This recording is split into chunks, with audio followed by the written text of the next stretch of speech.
There is so much jargon surrounding leadership these days. There are so many leadership theories and styles and philosophies. For the students of Center for Management, is there a way for you to explain and define leadership in a very practical way, in the way that you have understood it in your several years of experience? Like you rightly said, there's so much jargon about leadership. There's so much that's being said, written. There are theories, of course. You can't deny any of those theories. And those theories are based on how people or professors or all these management gurus who have observed leadership at a very close quarter, and basis that they've come up with all these theories. So it's not just come out of air. Of course, one is that it needs to be there in you. You need to be thinking like a leader. You need to be behaving like a leader. You need to have those leadership skills in you, and it comes in right from the childhood days. You know, if you're leading your team in the say in the cricket tournament, or if you're a part of your football group and you're heading the team. The other thing is to say that these things can be developed. So a lot of leaders, it's not rocket science. When I'm looking at an organization and leaders in an organization, very clearly those are people who you will be able to identify them. Even if they're not holding leadership positions, people need to be able to believe in you.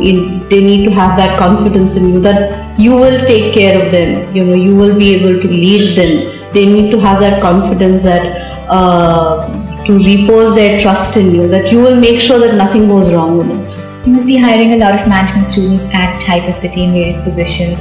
Do you feel management schools in India today have what it takes to nurture innovation and leadership in their students? And if not, then in what areas are they most lacking? Today, I think every second person wants to have a management degree, irrespective of whether he really wants to do or pursue management, or he thinks he's got the capabilities or whatever. So the next thing after students graduate from colleges, they know they have to enroll for an MBA. But that's because there is a perception that companies will only hire you at a certain position. Well, yeah, I mean it's a chicken and egg story. Yeah. So just because there is a lot of emphasis and importance given to MBAs back at corporates, that every person passing out of college has started thinking that he needs to have a management degree. As a system, as an education system, we've not taught our students to think.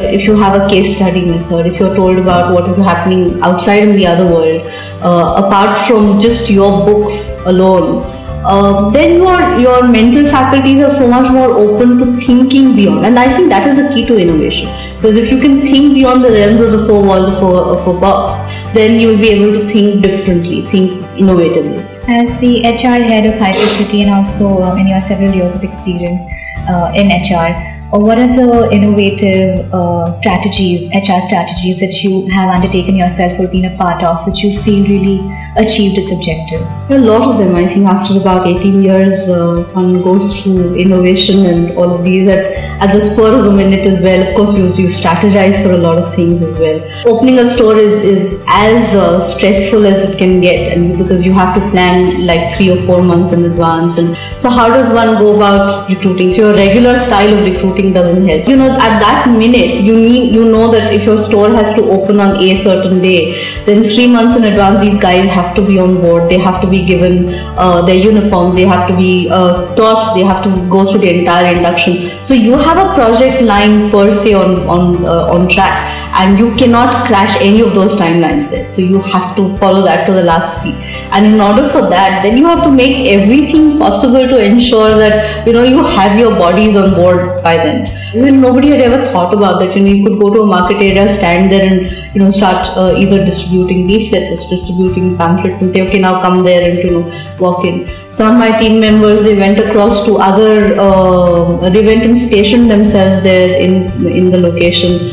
A few days before we could even start the recruitment drive, they went around on a shopping spree, and they started identifying people whom they knew, started taking their names and numbers down, started passing their cards around, saying that we're opening, why don't you come across? So saying innovation doesn't always have to be one big idea, it can be even the smallest idea, the smallest idea and how well you can execute it. So HR is not only about doing all the so-called HR things like recruitment, training, OD, all of that, but small things where you understand the pulse of the organization, you understand what is it that your people want to do and would love to do at that point in time.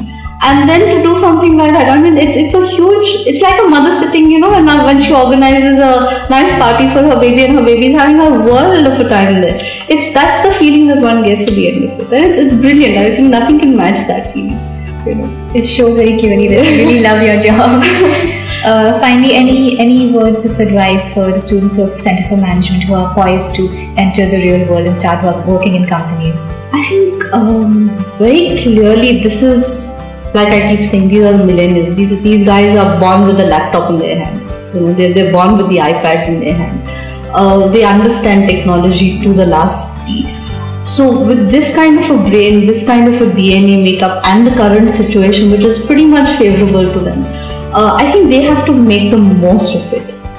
It's also spoiled them to an extent because they've sort of got everything on a platter, whereas their fathers and their grandfathers have really had to work really hard to achieve what they had to. But the only advice I would give them is make the most of the moment available. Don't be complacent. Don't bask in your father's glory.